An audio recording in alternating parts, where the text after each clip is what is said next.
नमस्कार बच्चों, expert knowledge academy में आप सभी का स्वागत है।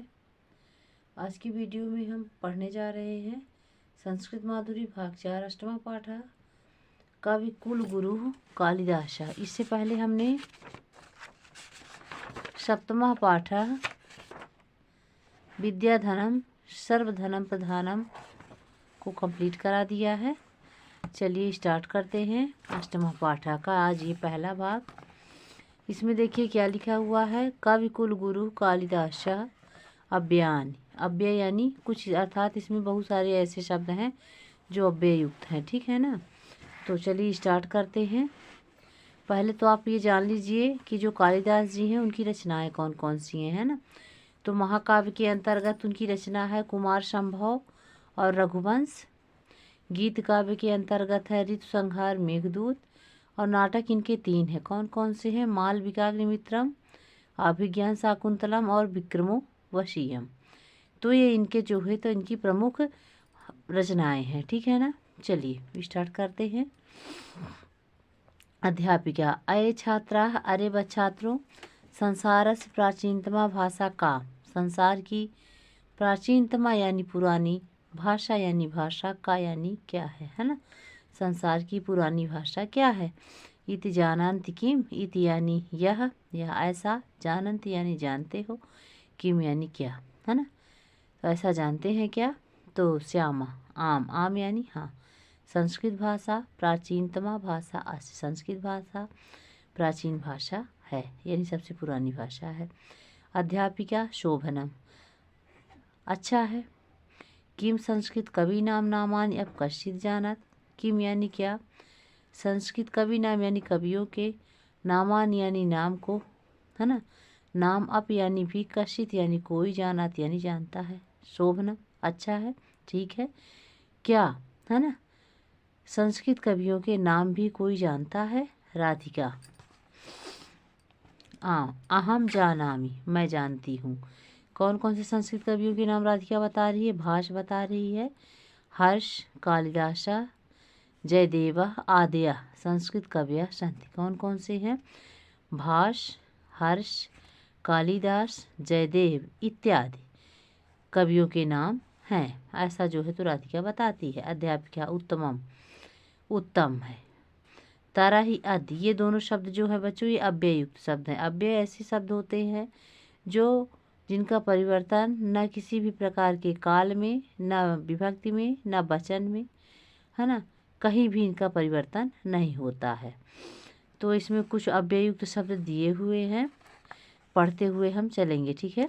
तो तरह ही अद्य, तो आज, वयम यानी हम सब, कालिदास का महाकवि कालिदास विषय पठामः, ठीक है ना।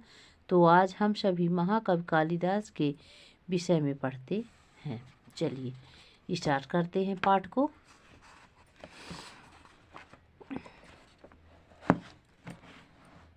संस्कृत साहित्य अनेके कविया अभवन्। संस्कृत साहित्य में कई कवि हुए। तेसु यानी उनमें से, कवि कुल गुरु कालिदास सर्वश्रेष्ठ आसीत्। उनमें से कवि कुल गुरु कालिदास सर्वश्रेष्ठ हैं।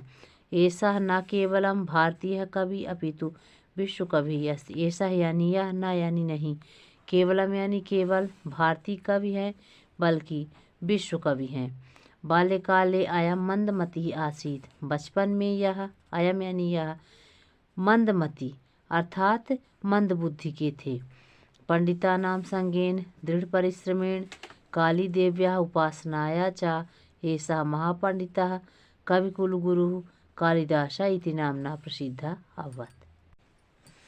तो क्या है देखिए, बाल्यकाल में ये कैसे थे? मंद बुद्धि के थे। लेकिन पंडित यानी होता है विद्वानों की, संगयन यानी संगति में, दृढ़ परिश्रम से, कठोर परिश्रम से, और काली देवी की उपासना से ये क्या हुए? महान विद्वान। कवि कुल गुरु कालिदास इस नाम से जो है तो प्रसिद्ध हुए। क्या किए? ये जो विद्वान लोग थे उनकी संगत से, ठीक है, दृढ़ परिश्रम से और काली देवी की उपासना से ये महान पंडित, महान विद्वान, कवि कुल गुरु कालिदास इस नाम से ये प्रसिद्ध हुए। आगे देखिए इसका अगला भाग। अनंतरम यानी बाद में। अनंतर शब्द देखिए यहाँ पे दिख रहा है आपको, ये भी क्या है, एक अव्यय युक्त शब्द है। हालांकि अव्यय की हमने जो है अव्यय युक्त जो शब्द थे उसकी हमने एक वीडियो बना के अपलोड कर दी है, आप लोग देख सकते हैं, ठीक है ना। अनंतरम यानी बाद में। कालिदासः अनेकान् ग्रंथान् रचयित्वा संस्कृतस्य भारतस्य च गौरवम् अवर्धयत्। अवर्धयत् यानी बढ़ाया, ठीक है ना, वर्ध धातु है इसमें। बाद में जो है कालिदास ने कई ग्रंथों की रचना करके, रचित्वा रचना करके संस्कृत और भारत के गौरव को बढ़ाया। अनेन रचिता इनके द्वारा रचे गए सप्त ग्रंथा यानी 7 ग्रंथ, कुमार संभव, रघुवंशम, ऋतुसंहारम, मेघदूतम, मालविकाग्निमित्रम, विक्रमोर्वशीयम, अभिज्ञान शाकुंतलम च सन्ति। इनके द्वारा जो रचे गए ग्रंथ हैं 7 ग्रंथ हैं। कुमार संभव में बच्चों किसका वर्णन किया है, जो कुमार कार्तिकेय थे भगवान शिव के पुत्र, उनके बारे में वर्णन किया गया है, ठीक है। और रघुवंश में रघुवंशियों का वर्णन किया गया है। ऋतु संहार में 6 ऋतुओं का वर्णन है।